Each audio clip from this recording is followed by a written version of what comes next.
Je vais faire un poème sur la guerre. Ce ne sera peut-être pas un vrai poème, mais ce sera sur une vraie guerre. Ce que je vais faire ne sera pas un vrai poème poétique de poète, car si le mot guerre était dit dans un vrai poème, alors la guerre, la vraie guerre dont parlerait le vrai poète, la guerre sans merci, la guerre sans compromis s'allumerait définitivement dans le dedans de nos cœurs. Car dans un vrai poème, les mots portent leurs choses, mais ce ne sera pas non plus discours philosophique. Car pour être philosophe, pour aimer la vérité plus que soi-même, il faut être mort à l'erreur. Il faut avoir tué les traîtres complaisances du rêve et de l'illusion commode. Et cela, c'est le but et la fin de la guerre. Et la guerre est à peine commencée. Il y a encore des traîtres démasqués. Et ce ne sera pas non plus œuvre de science, car pour être un savant, pour voir et aimer les choses telles qu'elles sont, il faut être soi-même, et aimer se voir, tel qu'on est. Il faut avoir brisé les miroirs menteurs, il faut avoir tué d'un regard impitoyable les fantômes insinuants. Et cela, c'est le but et la fin de la guerre. Et la guerre est à peine commencée, il y a encore des masques à arracher. Et ce ne sera pas non plus un chant enthousiaste, car l'enthousiasme est stable quand les ennemis ne sont plus que des forces sans forme, quand le tintamarre de guerre teinte à tout casser, et la guerre est à peine commencée. Ce sera un peu de tout cela, un peu d'espoir et d'effort vers tout cela. Et ce sera aussi un peu un appel aux armes, un appel que le jeu des échos pourra me renvoyer et que peut-être d'autres entendront.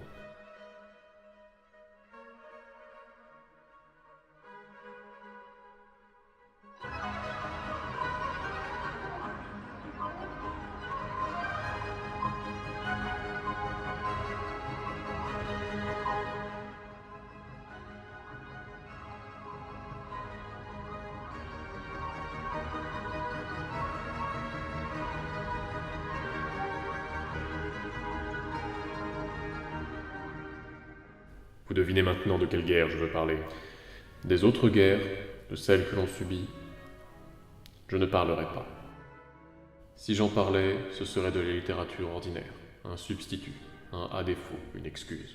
Comme il m'est arrivé d'employer le mot terrible alors que je n'avais pas la chair de poule. Comme j'ai employé l'expression crever de faim alors que je n'en étais pas arrivé à voler aux étalages. Comme j'ai parlé de folie avant d'avoir tenté de regarder l'infini par le trou de la serrure. Comme j'ai parlé de mort avant d'avoir senti ma langue prendre le goût de sel de l'irréparable. Comme certains parlent de liberté, qui adorent et repeignent leurs chaînes. Comme certains parlent d'amour, qui n'aiment que l'ombre d'eux-mêmes. Ou de sacrifice, qui ne se couperaient pour rien le plus petit doigt. Ou de connaissances, qui se déguisent à leurs propres yeux. Comme c'est notre grande maladie de parler pour ne rien voir. Ce serait un substitut impuissant. Comme des vieillards et des malades parlent volontiers des coups que donnent ou reçoivent les jeunes gens bien portants. Ai-je donc le droit de parler de cette autre guerre, celle que l'on ne suit pas seulement, alors qu'elle n'est peut-être pas irrémédiablement allumée en moi, alors que j'en suis encore aux escarmouches? Certes, j'en ai rarement le droit. Mais rarement le droit, cela veut dire aussi, quelquefois le devoir, et surtout le besoin. Car je n'aurai jamais trop d'alliés.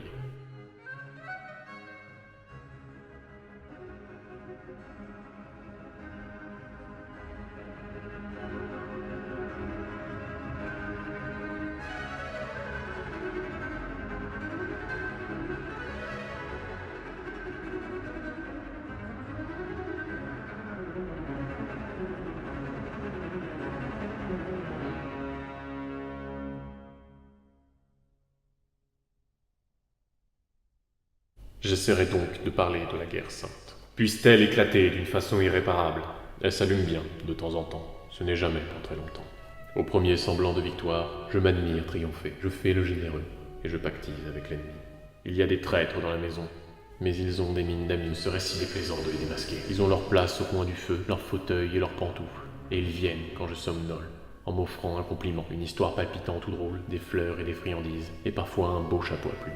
Ils parlent à la première personne, c'est ma voix que je crois entendre, c'est ma voix que je crois émettre. Je suis, je sais, je veux. Mensonge, mensonge greffé sur ma chair, abcès qui me crie. Ne nous crève pas, nous sommes du même sang. Pustule qui Nous pleurniche. sommes ton seul bien, ton seul armement. Continue donc à nous nourrir. Il ne t'en coûte pas tellement.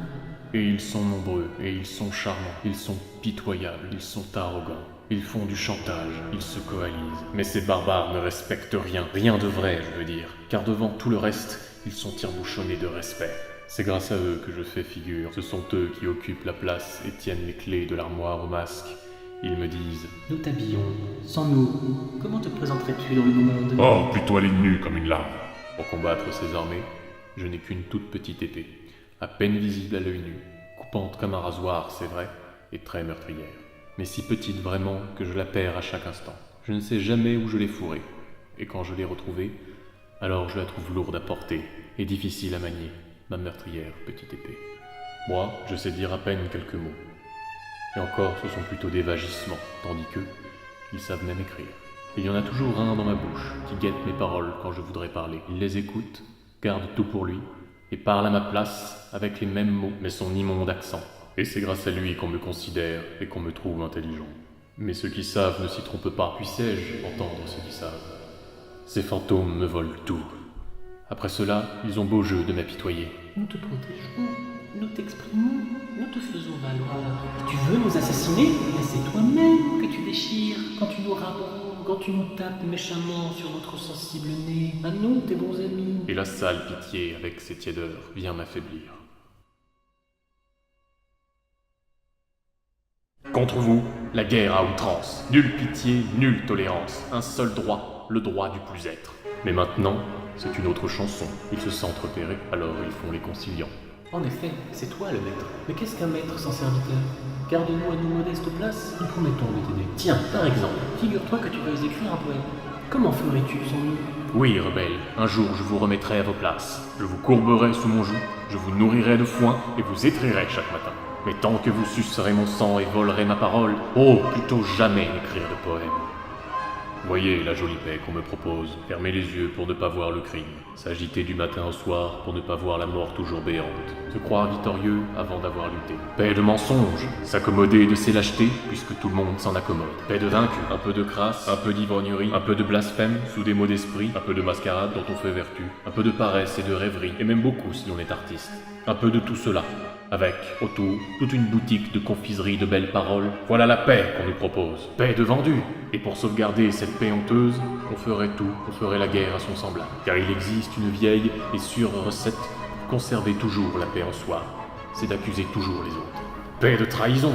Vous savez maintenant que je veux parler de la guerre sainte.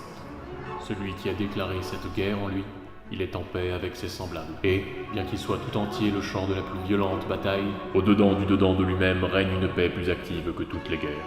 Et plus règne la paix au-dedans du dedans, dans le silence et la solitude centrale, plus fait rage la guerre contre le tumulte des mensonges et l'innombrable illusion. Dans ce vaste silence bardé de cris de guerre, caché du dehors par le fuyant mirage du temps, l'éternel vainqueur entend les voix d'autres silences.